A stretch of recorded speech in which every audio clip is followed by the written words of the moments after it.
Woo! Welcome back, right?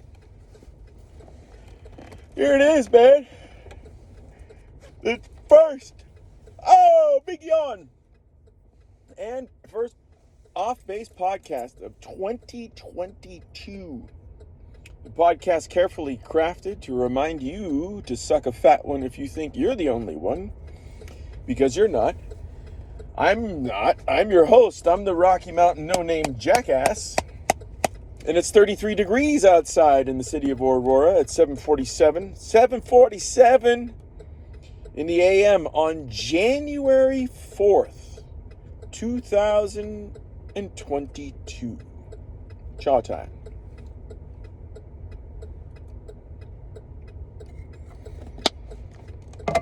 And of course, the inaugural spit of 2022.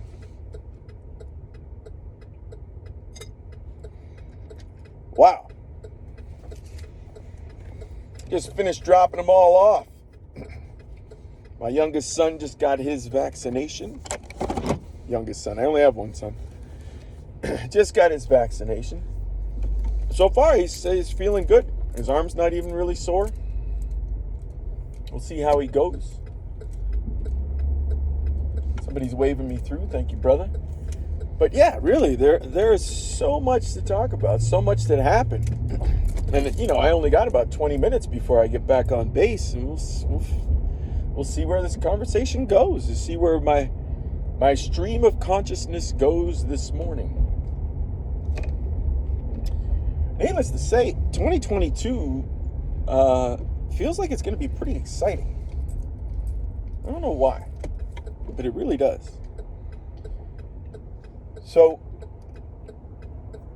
we'll start with our Christmas vacation week that we had in Vail, which was fucking phenomenal. I mean, my wife just did a fantastic job of planning this shit out. We stayed in the, what was it called? The Lion's Head Bridge or some shit like that. Can't even remember the fucking name. My job on vacations is very simple. My job is to make sure everything is packed, get in the car, drive according to the directions that my wife enters into her Waze app, and make sure that the kids are good to go. In terms of planning everything else, like the hotel rates, if we're flying, plane tickets, blah, blah, blah, all that shit, my wife takes care of that. I just make sure that I'm dressed, looking good, and get everybody there with all their shit. And this time around, we had to not just pack, clothes, but we rented ski gear on base and had to take all the ski gear in the car. Plus, my wife, she got a room for us that had a kitchen in it. So we cooked, I think 5 out of the 7 nights that we were there. And of course brought a ton of food for breakfast and for lunch. I mean, everything worked out perfectly. Every morning we'd get up, we'd have breakfast, likely a bagel of some kind or something else, maybe even leftovers. I think the one morning we had leftover prime rib. So I talked about the prime rib before I signed off on this podcast in 2021 about how our commissary had this incredible deal, $7 a pound prime rib. And I got 2 of them. One we took to Vail with us and had that the second night that we were there. Just put a very simple salt, pepper, rosemary, thyme, and olive oil rub on it. Turned out to be fantastic. There were 9 of us there. There were the 5 of us, and then my wife's sister, her 2 boys, and her boyfriend. And her boyfriend, he's a man's man, jack of all trade kind of guy. He ended up bringing a bottle of Johnny Gold, which was sweet, and some Cohiba cigars. So there were 2 nights there where we enjoyed a nice cigar and Johnny Gold. But yeah, I'm telling you, man, you got to be careful when you're skiing over an extended period of time. You don't want to be getting hammered every night. Because I'll tell you this, over the 6 days of skiing, we were there for 7 total, and we skied 6 days. Over the 6 days of skiing, dude, what a great fucking leg workout. And I'm not the best skier in the world. There's no way you'll catch me on a black unless it's like a black with moguls. Fuck, forget it. But a black that's just like steep, I might give that one a shot. And my stepdaughter, she's probably the best skier out of all of us, and she enjoys going down blacks. My stepson is still a little, he's also a very good skier, but he's tentative about going through different trails like that on his own, which is fine. He and I had a blast. He and I skied a couple times together. But anyway, to get back to what I was talking about, I'm gonna be all over the map because there's just so much stuff to talk about. Yeah, great leg workout. And if you are a man or woman who's getting up there in age like I am, 47, you don't want to be getting hammered the night before, because you're gonna have some wobbly legs come the next day. So we did some nice moderate drinking every night. And of course, this was key. Coming off the slopes every day, had the same thing every day. I had a dark and stormy. And if you've never had one, I've talked about it before. It's dark rum, lime juice, and ginger beer. It's very simple, great winter drink. Coming off the slopes, though, is fucking fantastic. So our typical schedule would go, we'd eat breakfast in the morning, probably somewhere around 6:30, 7. Start getting the kids up, and it takes them a while to get them up because they're teenagers. So we would probably get everybody dressed, geared up, and ready to go. My son, the 8-year-old, he took lessons the first day, but then lessons were so filled up we couldn't schedule him for any more, so he had to free ski. And my wife, of course, being the anxious female that she is, freaked out a little bit about him being on the slopes. And I was like, look, hey, he started learning how to ski when he was 5. He took lessons when he was 5 and 6. We didn't go last year because of COVID, but now he's 8. I was like, this is his 3rd year on skis. He can go on a lift. She's freaking out. No, he can't. He doesn't know how to go on a lift. He needs lessons. And I was like, all right, well, let's see after that one day, that first day, if he needs more lessons. But what's so funny about Vail is that they have 2 gondolas. So it's like, he doesn't even need to get on a lift. He can just get on a gondola and he'll be fine. Gondola holds like 10 people. You just walk on and walk off. You don't have to worry about falling on or falling off if you're on a lift. Which, by the way, my wife saw a tiny kid get stuck on a lift, like about 20 feet in the air, and I saw a kid fall off of a lift about 20, 25 feet in the air. It's fucking terrifying. I don't understand, man. You know the risks of getting on a ski lift. And especially if you're there with your parents. The kid that I saw was there with his parents. Or I think it was a girl. There with her parents and like another sibling. And it was a 4-person lift. It's like, okay, when you get on, you pull the bar down. These fuckers, they don't pull the bars down. I don't get it. Especially when you got young kids. Pull the fucking bar down. Keep them safe. So anyway, I take my son to his lesson in the morning, or the first couple days, he and I went up to the Bunny Hill area, and I skied with him on day 2 and day 3 on the Bunny Hill area. We just the whole time just went up and down, up and down, up and down. But it's Bunny Hill, so it's not that long. But he had a blast doing it. And when we got there, the one morning we got there at 8, right when the lift opened. There's fucking nobody there.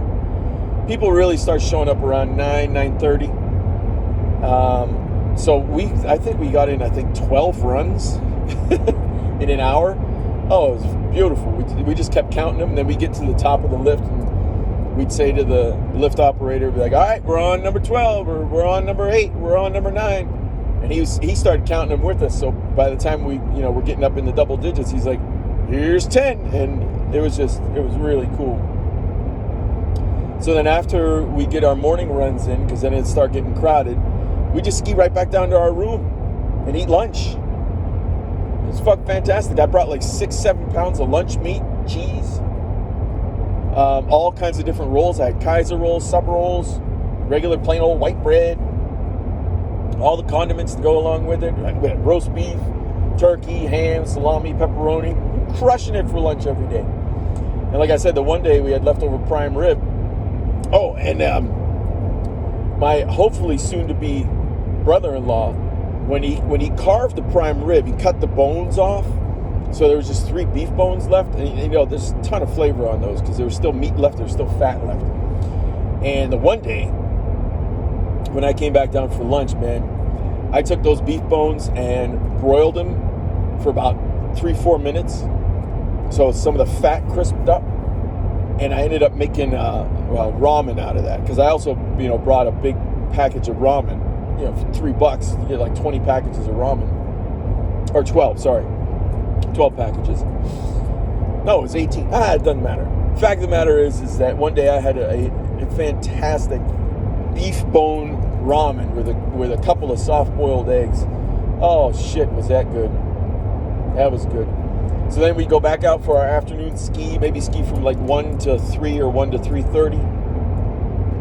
Come back home, have that dark and stormy that I was talking about before. A couple days, we actually went down to the hot tub, which overlooks the bridge that leads right down to the gondola.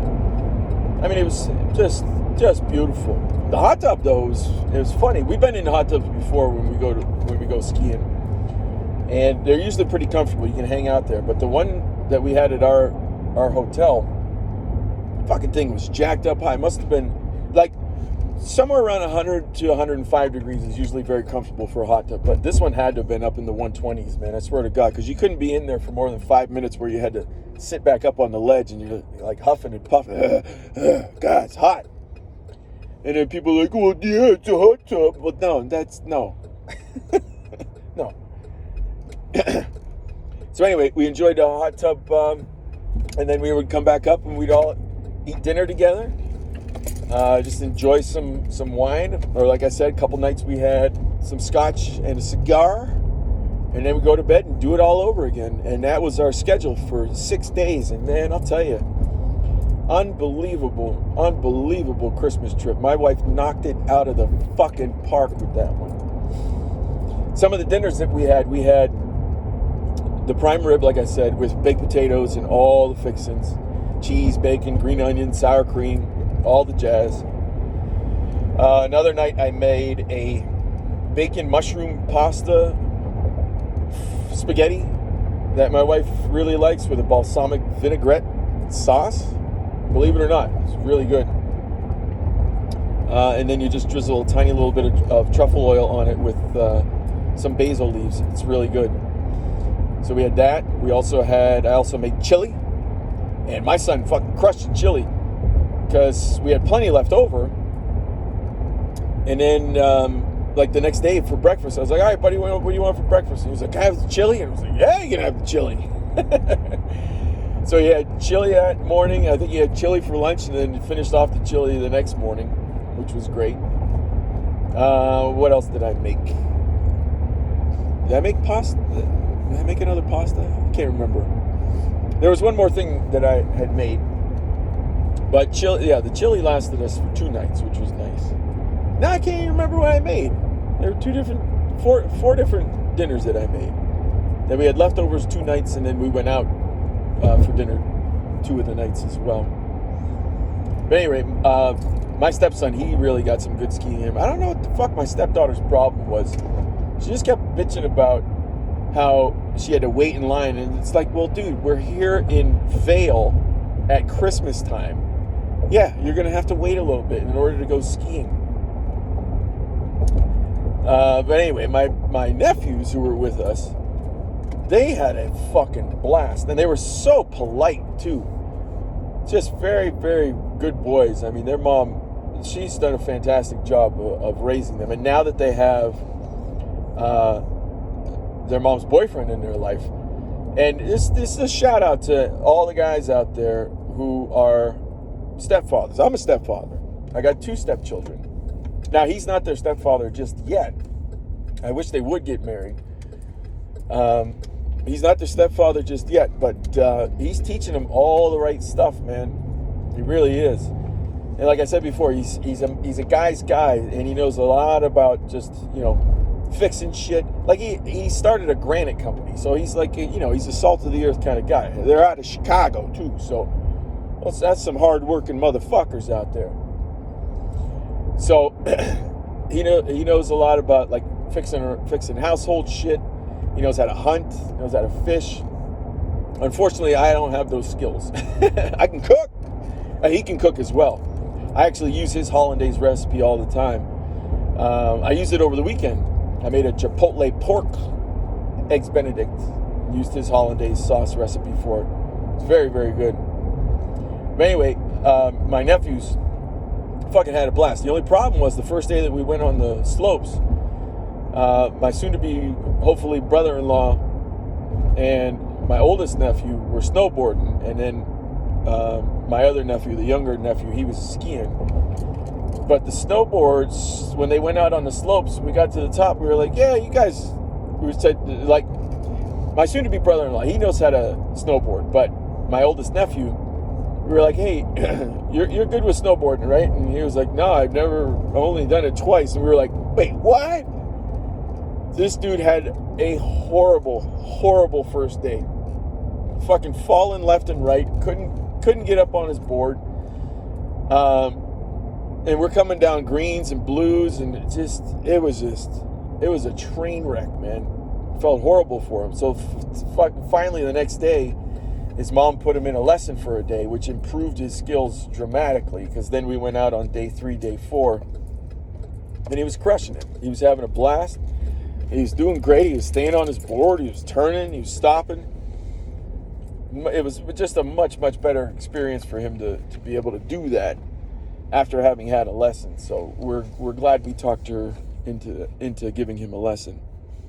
They also bought us dinner one night, which was very nice of them.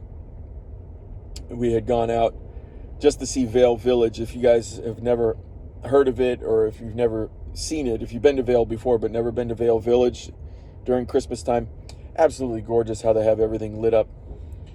It's so funny though, walking around the different little shops that they got. It's Vail. So I guess what I mean by that is everything is fucking expensive. Like, we would walk into these art shops and these paintings on the wall, $15,000, $32,000. It's like, Jesus Christ, who the fuck is buying this shit? But it was a beautiful, beautiful place. We hit this little area that we'd never really seen before, and they had a ton of ice sculptures going on. And it was by this little creek. So we kept walking down the creek, and here we come at the end of the creek, and there's a restaurant there, and the name of the restaurant is Up the Creek. And my wife and brother-in-law, they walked in, and because we originally had plans to go to a pizza place, and we put our name in, and they said it was going to be like a 45-minute wait, so we started walking around. So we get to Up the Creek, and my brother-in-law, he didn't really want to have pizza that night. So they walked in and they're like, hey, we see a lot of availability. Can you seat 9 people? And the manager was like, 9 people? Fuck are you talking about? But then he kind of looked at my wife and brother-in-law, and he goes, I can fit you in if you're going to buy some expensive wines. And we did. We ended up getting a couple bottles. I don't know if they were quote-unquote expensive. But what was really nice, though, is at the end of the meal, when the check came in, I said to him, all right, we're going to split this one right down the middle? And he said, no, we got this one. And I was like, that's pretty cool. And it was good because he and my sister-in-law, they stayed in their own room. And we let the nephew stay with us, which was a blast. Hang on, I'm going to get checked in here.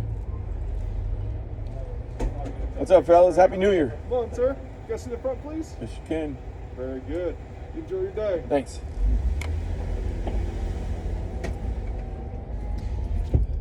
So yeah, they they had a room to themselves for 4 nights while the boys stayed with us, which we didn't mind it at all because we had enough room for them. The room that my wife got was fantastic. It had a master bedroom for she and I, had a loft with three beds up there, and the couch pulled out as well. So we had 5 kids, and each one of every night except my stepdaughter, each one of the boys had to stay in the same bed with my son, and nobody wanted to because he moves around so much during the night. And I remember one time that I had shared a bed with him. I think he was 7 or 6. He did the same thing. Like, he's up all night kicking, and he doesn't know he's doing it. But none of them wanted to stay with him, so they each had to take a turn every night. It was very funny. All right, well, we're back on base. And that's where the first set of ramblings for 2022 went to, was our ski vacation.